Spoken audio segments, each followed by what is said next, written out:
اعوذ باللہ من الشیطان الرجیم بسم اللہ الرحمن الرحیم.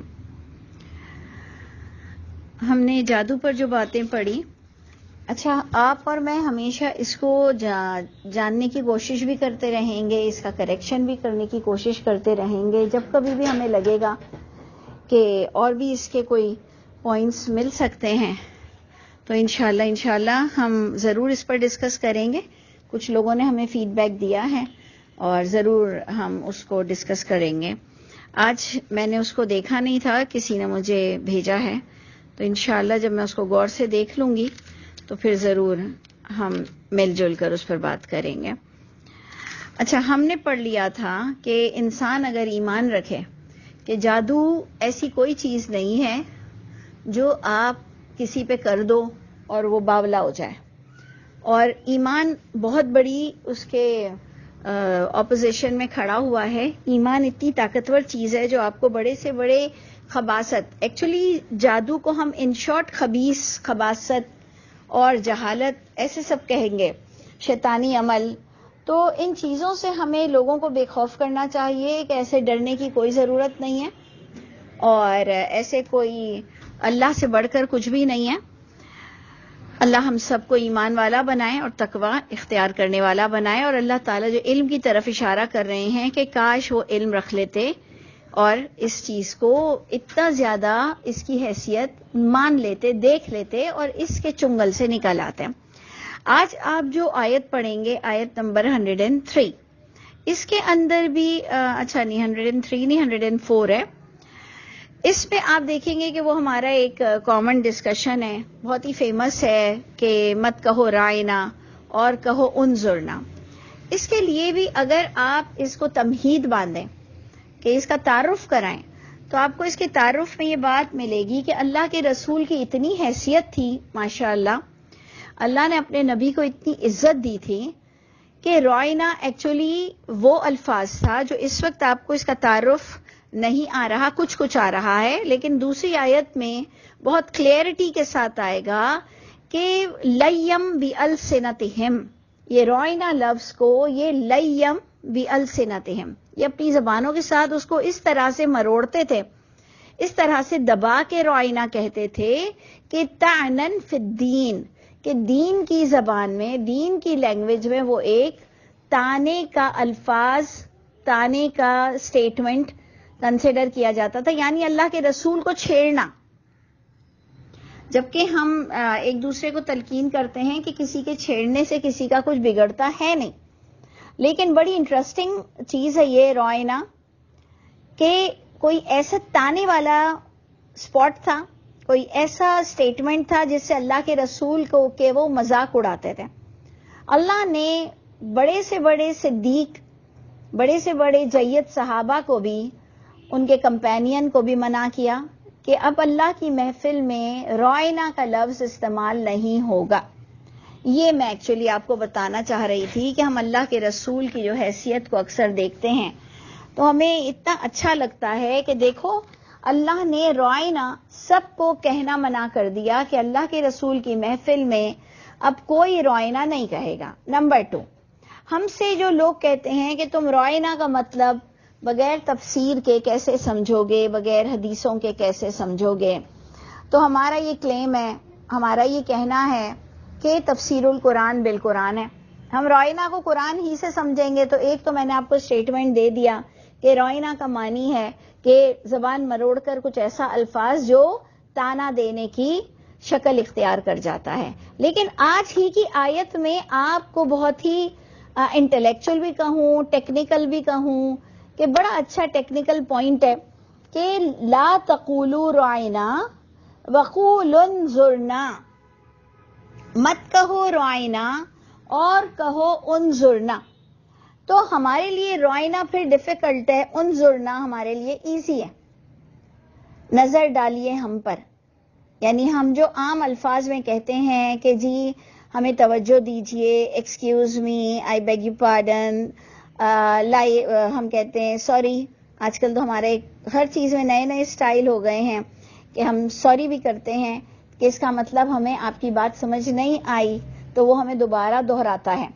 تو یہ ایک طریقہ کار تھا کہ اللہ کے رسول کو چھیڑتے ہوئے کہتے تھے روئنا، یعنی ریپیٹ کیجیے اپنی بات، دوبارہ کہیے اپنی بات، ہم نے سنا نہیں ہے، ہم نے سمجھا نہیں ہے. تو اس لیے بہت غور سے دو الفاظ کو آپ نے نظر ڈالنا ہے کہ اس کے کمپیریزن میں آ گیا کہ مت کہو روئنا، اور اب تم کو کہنا ہے انظرنا، اے نبی نظر ڈالیے ہماری بات پر، واسمعوا، غور سے سنا کرو بات کو، اور غور سے سنو کہ تمہیں یہ بار بار سوری سوری سوری نہیں کرنا پڑے، اور یہ بار بار آپ کو ایکسکیوز می نہ کہنا پڑے. تو آپ نے غور کیا کہ اللہ کے رسول کی محفل سجتی ہوگی، اس میں کس طرح سے ایک توازن ہوگا، کس طرح سے ایتھیکلی باقاعدہ ہر دور میں کوئی دور جاہلیت نہیں ہوتا، ہر دور میں آرگنائز طریقہ ہوتا ہے میٹنگ کا، بیٹھنے کا، بات کرنے کا. تو آپ غور کیجئے گا، کوئی ایسی ویسی چیزیں نہیں تھیں کہ ہم اپنی سٹوری بناتے ہیں کہ جی کیچڑ میں بیٹھ جاتے تھے صحابہ کرام اور اللہ کے رسول کا بلگم مل لیتے تھے، اور اللہ کے رسول کی تھوک وہ پانی میں ڈال دیتے تھے، اور اللہ کے رسول کا پانی وضو کا وہ اپنے بدن پہ لگاتے تھے، اور ان کے پسینے سے عطر کی خوشبو آتی تھی. ہر چیز بڑی آرگنائز ایتھیکلی مینرز کے ساتھ، بہت طریقہ تمیز کے ساتھ یہ سب چلتا تھا، آرگنائز طریقہ تھا، ایسے جھٹوں والی حرکتیں نہیں ہوتی تھیں. تو آپ نے غور کرنا ہے کہ اس کے اندر بات تو کچھ اور ہے، لیکن ہمیں جیسے جیسے ہم پڑھتے چلے جائیں گے ہمارے لیے ڈائمینشنز اور نکلتے چلے جائیں گے کہ کیا بات، کتنی بات جو مجھے سمجھ آئی، اور میں ایکسپیکٹ کرتی ہوں کہ مجھ سے زیادہ آپ کو اور بھی باتیں سمجھ آ گئی ہوں گی جو اس وقت میں نہیں بتا پا رہی ہوں. وہ آپ انشاءاللہ اپنے اسٹوڈنٹ کو اور اپنے کمپینین میں بیٹھ کر آپ مجھ سے زیادہ اچھی ڈسکشن کر سکیں گے. تو ٹھیک ہے جی، ہم نے اس آیت کو سمجھا، اور اب آپ لوگوں کی ذمہ داری ہے کہ اللہ کے رسول کے دور میں یہ بھی طریقہ تھا اور یہ چھیڑتے تھے، اللہ نے اس کو آفیشیلی منع کر دیا کہ اب کوئی یہ ورڈ یوز نہیں کرے گا، اور غور سے سننے کا حکم دیا گیا کہ واسمعوا، غور سے سنا کرو کہ تمہیں بار بار بیچ بیچ میں پوچھنا نہ پڑے.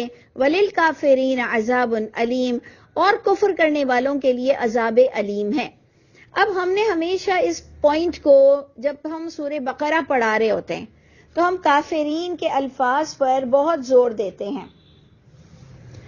ہم جب کبھی بھی قرآن میں سورہ بقرہ کو شروع کر رہے ہوتے ہیں تو ہمیں اس میں کچھ پرانے لوگ بھی ہوتے ہیں اور کچھ نئے لوگ بھی ہوتے ہیں. تو ہر نئے لوگوں کے لیے کافرین کو سمجھانا بہت ضروری ہوتا ہے کہ کافرین کا مطلب نان مسلم نہیں ہے، کافرین کا فقط مطلب یہودی عیسائی نان مسلم نہیں ہے. کافرین کا مطلب کانٹیکس سے جائے گا، مضمون سے جائے گا. اور مضمون کیا بات کا تھا کہ روئنا مت کہنا، تو اب کفر کرنے والوں کے لیے جو روئنا کہے گا وہ کافرین کہلائے گا. چوری کی بات ہوگی تو جو چوری کرے گا وہ کافر کہلائے گا. ماں باپ کی فرما برداری کی بات ہوگی، کافر کا لفظ آئے گا نیچے، تو یعنی ماں باپ کی نافرمانی کرنے والا کافرین کہلائے گا. تو کانٹیکس پر ڈیپینڈ کرتا ہے کہ بات کا ٹاپک کیا ہے، مضمون کیا ہے، اس کے مطابق کافرین کا ترجمہ کوئی نان مسلم پر نہیں جاتا. اب روئنا کہنے والا کافر کہلائے گا، کفر کرنے والا کہلائے گا. اور اللہ نے کہا غور سے سنا کرو نہیں تو تمہارے لیے درد دینے والا پینفل عذاب ہے. یہ پوائنٹ ہمارا کلیئر ہوا انشاءاللہ. آگے دیکھیں کہ کیا آ رہا ہے. ما یود الذین کفروا، نہیں پسند کرتے چاہتے. یہ اللہ کا نام ہے ودود. یہ اللہ کے نام سے ہی ہم اس کے اوریجن کو دیکھتے ہیں کہ ودود نام کو یعنی محبت کرنے والا، پسند کرنے والا. تو اس کا ترجمہ کیا بن گیا؟ نہیں پسند کرتے ہیں الذین کفروا، جو یہ کفر کرتے ہیں، جو اللہ کی آیتوں کے ساتھ مذاق کر رہے ہیں، وہ بھی کافرین ہوتے ہیں. تو نہیں چاہتے ہیں وہ لوگ، نہیں پسند کرتے ہیں وہ لوگ جو کفر میں انوالو ہوتے ہیں. اور اسپیشلی انٹروڈکشن کس کا آ گیا؟ من اہل الکتاب وللمشرکین. نہ اہل کتاب میں سے لوگ چاہتے ہیں اور نہ مشرکین میں سے لوگ یہ چاہتے ہیں ان ينزل علیکم من خیر، ان ينزل علیکم من خیر، یہ کہ نازل ہو تم پر کوئی خیر تمہارے رب کی طرف سے۔ اب آپ کو اللہ نے بڑی عقل دی ہے، اس کو کانٹیکٹ سے جانو، اس کو لنک کرو، اوپر سے جوڑو کہ اللہ کے رسول خیر بیان کر رہے ہیں، اور خیر ادھر کیا کنسیڈر کیا جائے گا؟ وہی توحید، آیتیں۔ یہ ڈسٹرب کرتے تھے اللہ کے رسول کو، یہ کہ نازل ہو تم پر کوئی خیر، ان کو چاہت ہی نہیں تھی کہ لوگوں کو آپ کی باتیں سمجھ آ جائیں، یہ ڈسٹرب کرتے تھے، یہ خلل ڈالتے تھے، یہ مذاق اڑاتے تھے۔ تو اس سے آپ کو بھی چڑنا نہیں چاہیے لوگوں سے، آپ کو اپنے کام پہ جاری و ساری رہنا چاہیے۔ واعفو واصفحوا، اگنور کرو، اپنے کام سے کام رکھو۔ یہ تو ہر ایک کی زندگی میں معاملات آتے ہیں، کبھی کبھار تو فیملی کے اندر بھی اتنا چھیڑا جاتا ہے اپنی اصل سگے راہمی رشتوں کے ذریعے سے بھی اور بڑے شوہر اور والدین کے بھی ذریعے سے بھی، کہ بندہ بہت ڈس اپوائنٹ ہوتا ہے، لیکن اس کو ہمت نہیں ہارنی چاہیے اور اسے حق کی تلاش میں سدا رہنا چاہیے۔ تو اللہ فرماتے ہیں کہ جب بھی کوئی خیر کسی کو بیان کرے گا، یعنی توحید، وہی، تو انسان اس کو ڈسٹرب کرے گا کہ اچھا بڑی قرآن والی ہوئی ہو، اس کا جواب دے دو، اس کا جواب دے دو۔ تو دیکھیں آپ لوگ جواب دینے نہ بیٹھا کریں ہر بات کا۔ اگر آپ کو ایک آئیڈیا ہو کہ قرآن میں نہیں ہے تو آپ کا جواب یہ ہو کہ ہمارے پاس کا جواب اس لیے نہیں ہے کہ اس میں قرآن کی بات نہیں ہے، نہیں پھر بھی بتاؤ، ہم کیوں بتائیں، جو بکواس کر رہے ہیں قرآن سے ہٹ کر ان سے پوچھ لو۔ ہم تو وہ ٹیچر ہیں جو قرآن تک محدود ہیں، ہمارا دین بھی قرآن تک محدود ہے۔ تو یعنی تم لوگ کسی اور چیز کو نہیں مانتے، الحمدللہ ہم کسی اور چیز کو دین نہیں مانتے ہیں۔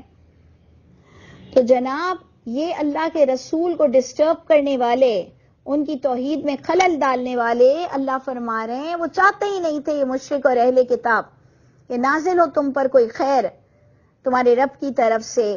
واللہ یختص، اللہ نے بھی کمپلیٹ کرنا ہے، اللہ نے بھی مخصوص کرنا ہے، اللہ بھی خاص کر لیتے ہیں اپنی رحمت سے جس سے وہ چاہتے ہیں، اپنے قانون کے مطابق، جسے وہ سمجھتے ہیں کہ یہ کام میرا کر دے گا۔ اس میں بھی آپ دیکھیں اللہ کے رسول کی بڑی تعریف ہے۔ اگر آپ غور کریں تو آپ کو یہ جھوٹی حدیثیں ان کی تعریف میں سنانی نہیں پڑیں گی، آپ کو یہ جھوٹے قصے سنا کر اللہ کے رسول کی تعریف جو ہم کرتے ہیں کہ ہمیں لگتا ہے کہ اللہ کی کتاب نے کم تعریف کی ہے اللہ کے رسول کی، تو ہم جھوٹی قصے سناتے ہیں، جھوٹی معجزات بتاتے ہیں، جھوٹی ان کی فضیلتیں بتاتے ہیں۔ عادت پڑ گئی ہے ہماری جھوٹ پہ رہنے کی، ہماری عادت پڑ گئی ہے، اور جھوٹ انشاءاللہ کبھی بھی نہیں چھپے گا، وہ کھل کے رہے گا۔ ہاں جھوٹوں کے پاس نہیں کھلے گا، جنہوں نے تہیا کر لیا ہو ان پہ مہر لگے گی، وہ جھوٹ ان پر کبھی نہیں کھلے گا۔ اللہ مجھ پر اور آپ پر خیانت کو، اللہ لوگوں کی خیانت کو کھولتے چلے جائیے اور ہمیں بھی خیانت کرنے والوں میں سے نہ کیجیے گا۔ تو جناب اللہ بھی خاص کر لیتے ہیں اپنی رحمت سے جسے چاہتے ہیں۔ من کی طرف اشارہ ہے، اللہ کے نبی کی فضیلت بتائی جا رہی ہے کہ اللہ نے اپنے نبی کو ہر لحاظ سے اتنا بہترین شخص پایا کہ اللہ نے بھی ان کو چنا۔ یہ کبھی آپ غور سے سیریس ہو کے سوچا کریں کہ یہ پریچنگ کرنا، تبلیغ کا کام کرنا، اتنے بڑے بڑے ٹائکون سے نمٹنا، اتنے بڑے بڑے علماؤں کے متھے لگنا، ایسی ان کی نگاہیں جو سورہ قلم کی آخری آیتیں بتاتی ہیں کہ یہ پھسلا دے تم کو اپنی آنکھوں سے، ان سے ٹکر لینا، یہ ایک بہادر انسان کا کام ہے، یہ ایک بہترین قلب والے کا کام ہے، یہ فصیح زبان میں جو دو ٹوک بات کرتا ہو، گڑبڑ گھوٹالا نہ کرتا ہو کہ میں تم میں سے بھی ہوں، میں تم میں سے بھی ہوں، سیدھی صاف ابراہیم علیہ السلام کی طرح بات کرنا، اپنا ایمان بتانا، ڈرنا نہیں کسی سے، اور اللہ پر ایمان رکھنا، آخرت کا ایمان ہو، یہ کام وہی کر سکتا ہے۔ اور یہ ادھر آپ دونوں آیتوں میں اللہ کے نبی کی امپورٹنس دیکھ سکیں گے، آپ اپنے بچوں کو گائیڈ کر سکیں گے۔ آپ کبھی آئی کیو لیول پر جو ٹیسٹ ہوتے ہیں کہ جی اللہ کے رسول کی تعریف میں کچھ آیتیں بتا دیں، اللہ کرے کہ اب ایسے کوئی سلیبس آ جائے کہ قرآن سے اللہ کے رسول کی تعریف میں کچھ آیتیں بتا دیں تو ہم ان کے آگے یہ ایک ہی آیت میں 2 طرح سے تعریف لکھ سکتے ہیں کہ دیکھ لو کہ اللہ تعالیٰ فرما رہے ہیں کہ اللہ نے اپنے نبی کو اس کام کے لیے مخصوص کیا ہے. تو سوچ لیجئے کہ ان میں کتنے وہ کیپیبل ہوں گے, کتنی ایبلٹی ہوگی, اور کیا شخص ہوں گے کہ آپ کا آئیڈیل بن جائیں گے. اور آئیڈیل میں آپ مسواک اور چپل اور پگڑی پر نہیں لڑیں گے. آپ جب ان کے وہ آپ کے آئیڈیل بن جائیں گے, آپ ان کی طرح دیدہ دلیر, ان کی طرح کھل کر بات کرنا, ان کی طرح شرک سے نفرت کرنے والے بنیں گے. سنت تو یہ بتا رہے ہیں اللہ پاک کے, اللہ کے نبی کی سنت اگر تمہیں چاہیے تو تم تھوڑے ایماندار ہو جاؤ, بہادر ہو جاؤ, اور سچ بولنے والے ہو جاؤ, اور کر کے دکھاؤ. اور لیکن جو آپ کے زمانے کی کمی ہے, جو آپ کے زمانے میں فتنہ ہے, اس فتنے کو قابو پانے کی کوشش کرو. اللہ آپ کے مرنے کے بعد کے فتنے پر آپ کو نہیں پکڑیں گے کہ جی تمہارے مرنے کے بعد یہ فتنہ اٹھا تھا تو تم کہاں تھی. اللہ ایسے سوال نہیں کریں گے کیونکہ ہم مر چکے ہوں گے. اللہ آپ سے اور مجھ سے ہماری زندگی کے معاملے پر پوچھیں گے کہ نارتھ ویسٹ ساؤتھ اور ایسٹ, اس میں تم یہاں موجود تھی, تمہارے زمانے میں تم اس برادری میں تھی, تمہاری برادری میں یہ پرابلم تھے, اور تم پر میں نے قرآن کو کھول دیا تھا, تم کہاں تھی؟ تم نے کیوں نہیں بتایا؟ تم نے سچوں کا ساتھ کیوں نہیں دیا؟ ایک تو ہم خود نہیں کرتے, پھر ہم دوسرا سچوں کا ساتھ بھی نہیں دیتے, لوگوں کے پیچھے چھپتے ہیں عزت کمانے کے لیے, اور جو غلط بات کر رہا ہوتا ہے ہم ان کے ساتھ دیتے ہیں کہ میں اکیلی کیوں ہو جاؤں. تو اس لیے بہت بڑا پکڑ ہے جب انسان کو اللہ تعالیٰ پلیٹ فارم دیتے ہیں, کوئی وقت دیتے ہیں, اور اس کے پاس ایک اپرچونٹی آتی ہے کہ اب اس کو پہل کرنی پڑے گی, اور اگر اس نے پہل نہیں کیا وہ بھی لاس کرے گی, اور جو ان کے آس پاس کے سچے لوگ ہیں اگر انہوں نے بھی اس سچے کا ساتھ نہیں دیا وہ خود بھی لاس کریں گے, سب دھر لیے جائیں گے. تو اس لیے آپ اور میں اپنے ایئرز کو دیکھیں, ہمارے ایئرز کو دیکھیں, ہمارے ایٹماسفیئر میں, آس پاس سراؤنڈنگ میں جو لیکنگ ہے, جو فتنہ ہے, اس کو ہم نے کنٹرول کرنا ہے. وہاں پر اللہ میری اور آپ کی پکڑ کریں گے کہ تم یہاں ان لوگوں میں بیٹھی تھی, کیا تمہیں نظر آ رہا تھا کہ اللہ کے رسول پر کون کون سا جھوٹ بولا جا رہا تھا؟ اللہ مجھ سے اور آپ سے دوسرے ملکوں کے بارے میں نہیں پوچھیں گے. تو اس لیے دیکھیں یہ بہت غنیمت وقت ہے, ہم جب تک زندہ ہیں ہمیں دیدہ دلیری سے اللہ کے رسول کی یہ سنت کو طے کرنا ہے, اور ہمیں انشاءاللہ کر کے جانا ہے, بات بول کے جانا ہے, عمل کر کے جانا ہے. اللہ ہمیں خالص سے خالص کر دے اور اس خالص کلام کو ہمارے منہ سے نکلنا نصیب ہو جائے. تو یہ کوئی چھوٹی موٹی بات نہیں ہو رہی ہے کہ میں اور آپ یہ آیتیں پڑھیں اور نکل جائیں کہ جی یہ روئینہ کی بات تھی, مجھے تو پتا تھا, اتنی لمبی کیوں آیت کھینچ لی, اور دوسری بھی آیت میں کچھ بھی نہیں تھا کہ اللہ نے اپنے نبی کو چنا. ارے بابا اس کے اندر بہت ساری چیزیں چھپی ہوئی ہیں کہ جو آپ کو پورا پکا مسلمان بنا دے. اللہ یختص برحمتہ من یشاء, کیا پیاری بات لگ رہی ہے. اللہ بھی مخصوص کر لیتے ہیں جسے وہ چاہتے ہیں. تو اللہ تعالیٰ مجھ کو اور آپ کو بھی اپنے زمانے میں, ہم جانتے ہیں کہ نبی کا سلسلہ ختم ہو چکا ہے, ہم جانتے ہیں قرآن آخری کتاب ہے, لیکن اللہ تعالیٰ میرا بھی نام ہو کہیں پر, آپ لوگوں کا بھی نام ہو کہیں پر کہ ہم نے اپنے وقت کا جہاد کیا, اور اللہ کرے کہ ہم نبی کے دوستوں میں کنسیڈر کیے جائیں انشاءاللہ تعالیٰ. اللہ عافیت اور آسانی کا معاملہ عطا فرما دے. اور اللہ تو بڑے فضل والے, مانگو نا, واللہ ذو الفضل العظیم, اللہ تو بڑے فضل والے ہیں. تم نے کیوں نہیں مانگا کہ اللہ تعالیٰ مجھے اپنے وقت کا جہاد کرنا نصیب فرمائیے گا, رائٹ ٹائم رائٹ بات کہنا نصیب فرمائیے گا. اور اللہ عافیت تو آپ ہی دینے والے ہیں, کیونکہ اللہ فرماتے ہیں, بڑی پیاری بات ہے, اللہ فرماتے ہیں حقاً علینا, لازم ہے ہم پر, حق ہے ہم پر, ننجل المؤمنین, جو مومن اللہ کو نظر آئے گا, ننجل المؤمنین, ہم نجات دیں گے مومن کو, ہم پر لازم ہے, ہم پر حق بنتا ہے. اس کے بعد ہمیں کون سے وعدے کی ضرورت ہے بتائیے؟ تو اس لیے اللہ ہم سب کو سچوں میں بیٹھنا اور سچوں میں ہی اللہ ہم سب کو نصیب فرمائے۔ آگے آیت دیکھیں گے، بڑی پیاری ہے، ما ننسخ من آیت او ننسیہا نأتی بخیر منہا او مثلہا۔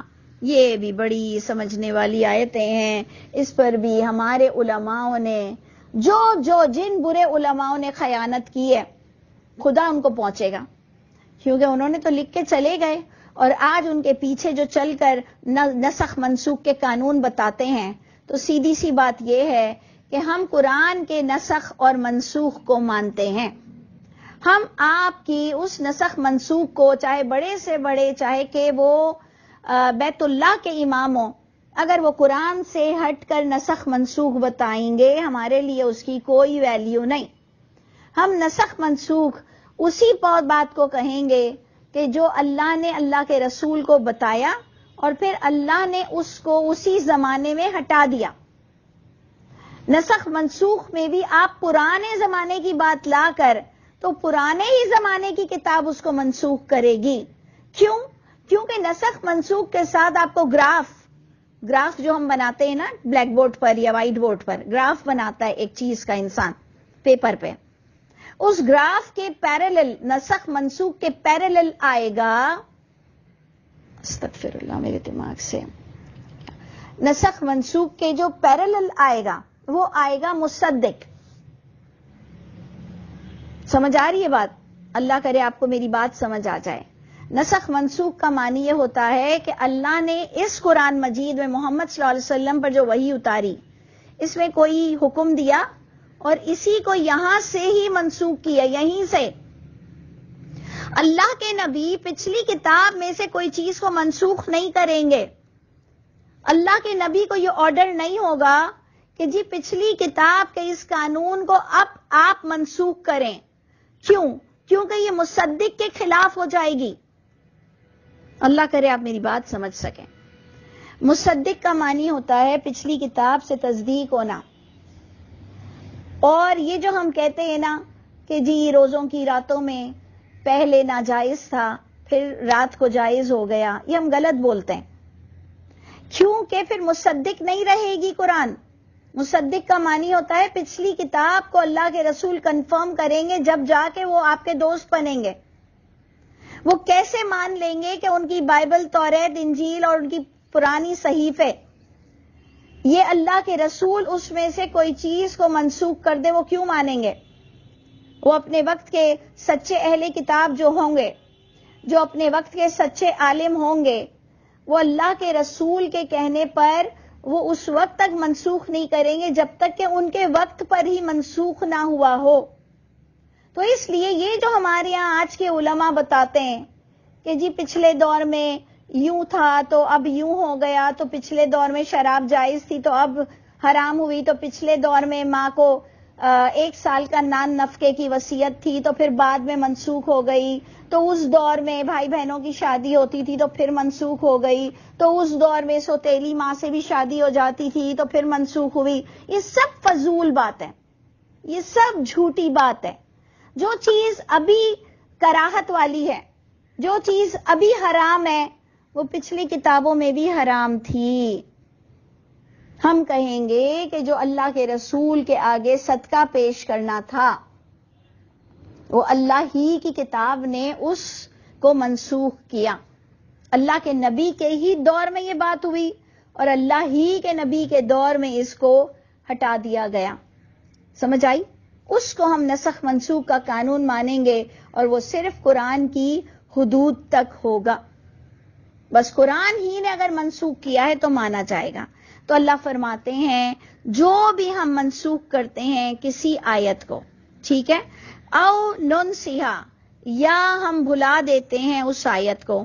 قرآن کہتا ہے کہ جی اللہ کے نبی کو بار بار تسلی دی جاتی تھی کہ اگر آپ کوئی چیز بھول جائیں گے تو اے نبی آپ پریشان مت ہوں، لا تحرک بلسانک، آپ اپنی زبان کو اتنا زیادہ مت چلائیں، پریشان مت ہوں، یہ کیلکولیٹڈ ورڈ ہے، یہ عدد میں ہے، یہ گنتی میں ہے، یہ میں اسے پورا کروں گا، ان علینا جمعہ وقرآنہ، میں نے، اللہ نے کہا ہماری ذمہ داری ہے تو اگر کوئی کہے کہ اچھا اللہ کے نبی بھول جاتے تھے، ہاں بھول جاتے ہوں گے، اللہ واپس لے آتے ہوں گے، بہتر بات لے آتے ہوں گے، لیکن اینڈ کیا ہے اس بات کا، کنکلیوژن کیا ہے کہ اس وقت آپ کے پاس اور میرے پاس جو قرآن مجید رکھا ہوا ہے وہ اللہ نے اینڈ میں اس کو پورا سیٹ کر کے کمپائل کر دیا ہے. یہ اللہ کی طرف سے کمپائلنگ ہوئی ہے، یہ اللہ ہی کے حکم کے مطابق کمپائلنگ ہوئی ہے.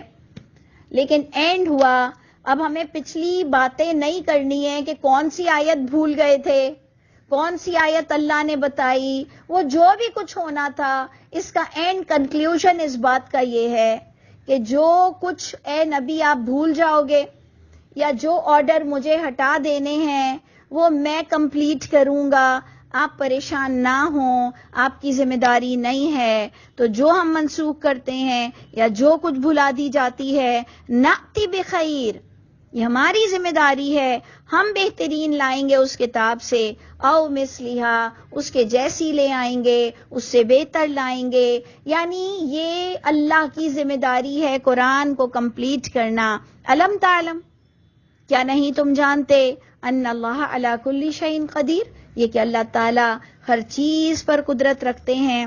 الم تعلم، کیا نہیں تم جانتے، یہ کہ اللہ ہی، اسی کے لیے تو بادشاہت آسمانوں کی زمین کی، تمہارے لیے اللہ کے علاوہ نہ کوئی ولی ہوگا.